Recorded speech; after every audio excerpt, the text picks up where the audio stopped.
वालेकुम फ्रेंड्स और welcome to my channel. कैसे हैं आप सब? उम्मीद करती हूँ कि आप सब ठीक होंगे और आपके रमज़ान के रोज़े भी बहुत अच्छे गुजर रहे होंगे।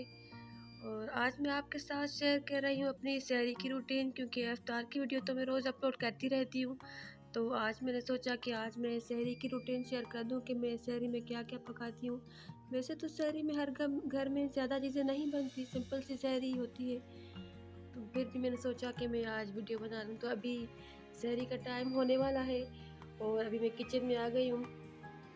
तो अभी मैं बर्तन वॉश कर रही हूँ। बर्तन अफ्तार के तो मैं अफ्तार के टाइम पे ही रात के 8 बजे या 8:30 बजे वॉश कर देती हूँ।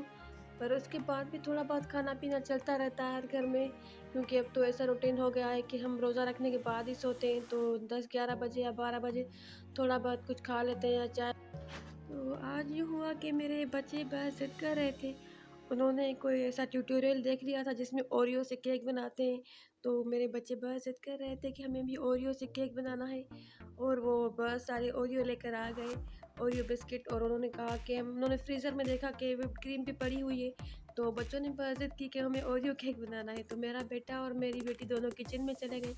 वैसे तो मैं इतना बच्चों को अलाउ नहीं करती, क्योंकि बच्चे फिर ऐसा करते हैं कि किचन में बहुत फैलावा कर देते हैं या चीज़ें इधर-उधर अब सारे बर्तन में बहुत सारे फैला देते हैं, और चीज़ फिर वो खाते भी नहीं हैं जो बनाते हैं। तो फिर मैंने बच्चों को कहा ठीक है आप लोग बना लो। तो मेरे बच्चों ने केक तो नहीं बना, केक की बजाय आइसक्रीम ही बना दी, क्योंकि उन्होंने चॉपर में डालकर ओरियो को उनका चूरा कर दिया, उनका पाउडर कर दिया। पर उन्होंने फिर क्या किया कि उसमें सारी जो क्रीम होती है वो क्रीम मिक्स कर दी, और उसमें जो शुगर होती है वो भी ऐड कर दी।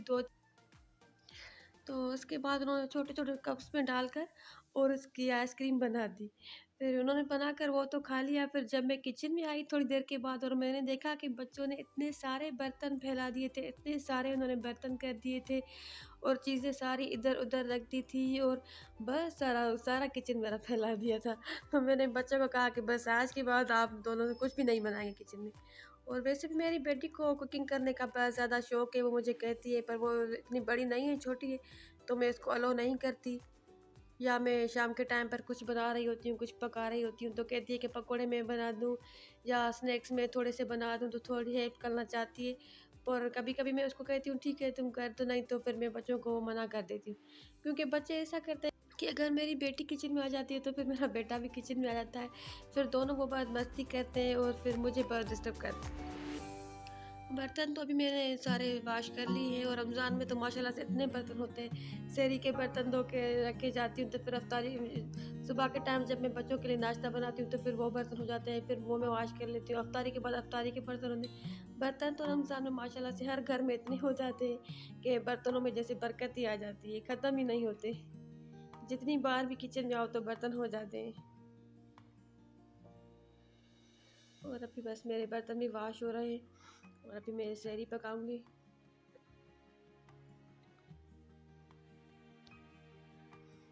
अभी लॉकडाउन चल रहा है, तो लॉकडाउन की वजह से मेरी हेल्पर भी नहीं आ रही हैं। वो पहले आती थी तो उनकी कुछ हेल्प हो जाती थी, तो वो कुछ बर्तन वगैरह या कुछ काम करा लेती थी, तो थोड़ी हेल्प हो जाती थी। अभी तो लॉकडाउन की वजह से मेरी हेल्पर भी नहीं आ रही है। अब देखें इंशाल्लाह ईद के बाद मैंने उनसे कहा है कि आप आ जाना, तो फिर शायद वो आ जाएँ। अब देखते हैं क्या होता है। और बर्तन धोने के बाद अभी मैं आटा गूँध रही हूँ।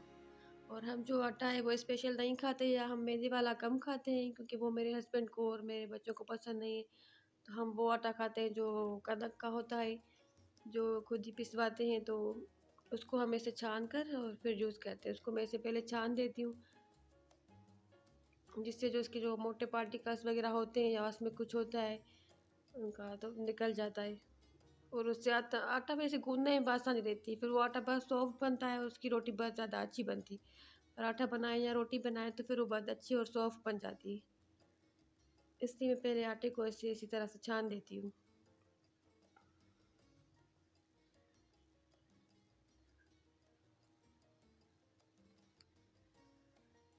और आटा गूँथना तो मुझे पहले आता ही नहीं था, बहुत मुश्किल से मैंने आटा गूँथना सीखा था, क्योंकि आटा गूँथ तो मैं लेती थी, पर मुझसे इतना सॉफ्ट और इतना अच्छा नहीं बनता था कि रोटी। मैं अपनी भाभी से कहती थी कि आप आटा गूँथ दें तो रोटियाँ मैं बना दूँगी, क्योंकि मुझे बहुत मुश्किल लगता था। और फिर अब तो इतनी प्रैक्टिस हो गई, फिर बाद में तो इतनी प्रैक्टिस हो जाती है कि अब तो 1 मिनट में अच्छा सा आटा गूँध लेती हूँ, रोटी भी अच्छी बन जाती है। पर पहले मुझे तो ऐसा लगता था कि दुनिया का सबसे मुश्किल काम है अच्छा और सॉफ्ट वाला आटा गूँधना। वैसे तो मैं आटा गूँध के रखती हूँ, इफ्तारी के टाइम पे मैं इतना आटा गूँध के रखती हूँ कि सहरी के टाइम का हो जाता है, पर कभी-कभी नहीं होता तो फिर मैं सहरी के टाइम के पे आटा गूँध देती हूँ। क्योंकि ऐसे आसानी रहती है, थोड़ा-सा काम पहले करके रखो तो फिर सहरी के टाइम पे थोड़ा टाइम कम लगता है और आसानी हो जाती है, आराम से काम हो जाता है। अभी मैं आटा गूँध कर उसको थोड़ी देर के लिए रेस्ट दे दूँगी और थोड़ी देर के लिए इसको रख दूँगी।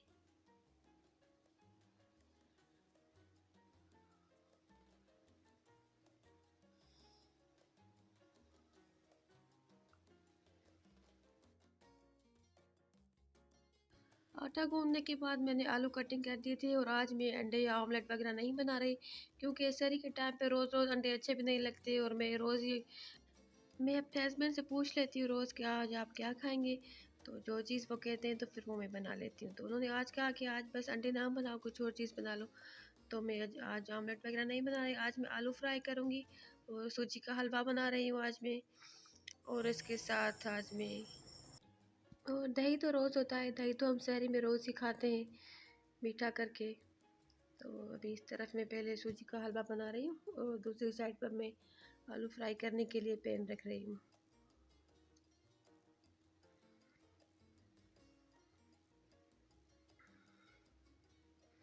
आलू मैंने काट कर रखे हुए हैं थोड़ी देर पहले और अभी इसमें मैं ऑयल डाल दूँगी। और सूजी का हलवा तो वैसे सुबह को नाश्ते में बहुत अच्छा लगता है, पर मेरे घर में बनता रहता है क्योंकि हमें बहुत पसंद है मेरे हस्बैंड को और मुझे बहुत अच्छा लगता है सूजी का हलवा, तो मैं बनाती रहती हूँ। और जब ऑयल थोड़ा सा भी गर्म हो जाएगा तो मैं इसमें 2 इलायची डाल दूँगी, छोटी वाली जो इलायची होती है उसका मुँह खोल के और फिर वो मैं इसमें डाल दूँगी और उसके बाद इसमें मैं सूजी डाल दूँगी, क्योंकि अच्छा लगता है कभी-कभी सहरी में मीठा खाना भी। और अब मैं इसमें सूजी डाल दूँगी। और ये जो चीज़ें होती हैं ये बहुत जल्दी बन जाता है। सूजी का हलवा तो 10-12 मिनट में तैयार हो जाता है, बहुत जल्दी बन जाता है।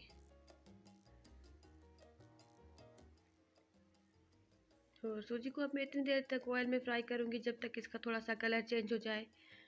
और इसको बहुत ही लो फ्लेम पर बनाते हैं जिससे सूजी जले भी नहीं और इसका कलर भी थोड़ा गोल्डन हो जाए और इससे जो सूजी की जो थोड़ी खुशबू होती है ना तो वो आने लगती है, तो फिर बस उससे बहुत अच्छा बनता है।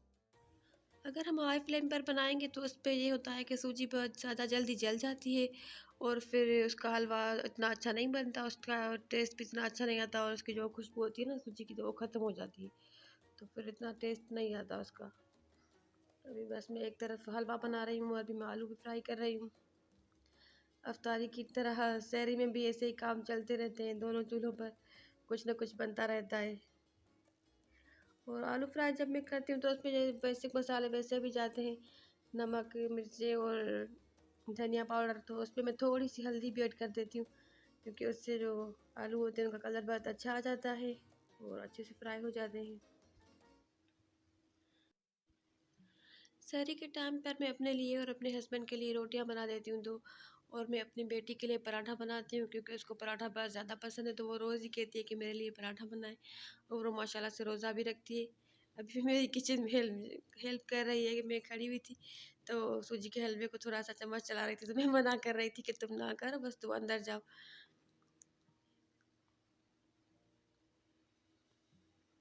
उसको बहुत काम करने का शौक होता है, किचन के काम करने का या कुकिंग करने का। उसको मैं कहती हूँ तुम थोड़ी बड़ी हो जाओ तो फिर मैं तुमसे किचन के काम करवाऊँगी। पर ऐसा होता है अक्सर कि बच्चों को बचपन में बहुत ज़्यादा शौक होता है किचन के काम करने का, ख़ास करके लड़कियों को कुकिंग करने का। और फिर जब बड़ी हो जाती हैं तो फिर उनका वो शौक जो होता है ना फिर वो कम हो जाता है या ख़त्म हो जाता है।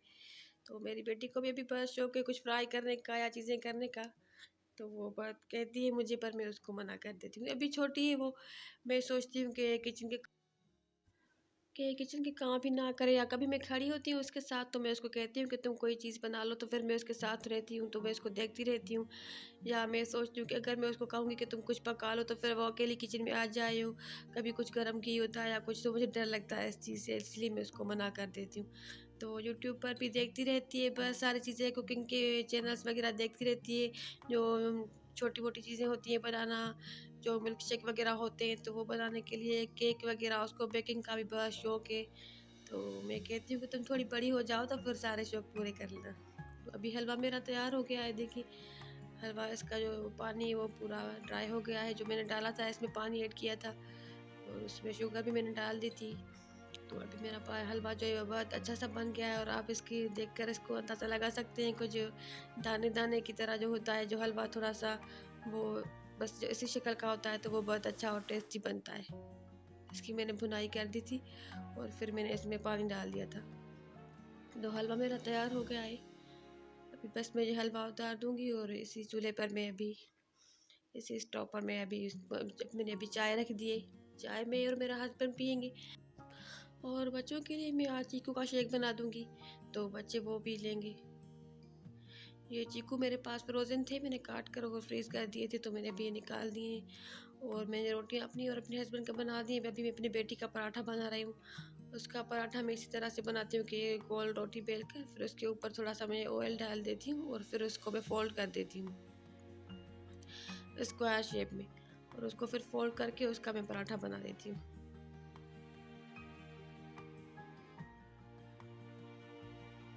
मैं अपनी बेटी के लिए पराठा बना देती हूँ, तो फिर मेरा बेटा भी बहुत जिद करता है कि मेरे लिए भी पराठा बना, तो फिर मैं उसके लिए पराठा बना देती हूँ। दोनों के लिए पराठे बना देती हूँ। तो चाय मेरी बन गई है। अभी बस मैं चाय लेकर कमरे में जाऊंगी, रूम में, और मैं सहरी की इतनी ज़्यादा शूट तो नहीं कर पाई, पर ये आज की हमारी सहरी थी सिंपल सी। अगर आपको मेरी वीडियोस अच्छी लगती हैं तो मेरे चैनल को सब्सक्राइब करें और बेल वाला आइकन ज़रूर दबाएं, उससे आपको मेरी आने वाली सारी वीडियोस की नोटिफिकेशन मिलती रहेगी। और मेरे चैनल को और मेरी वीडियोस को लाइक करें और कमेंट्स करें। अल्लाह हाफिज़।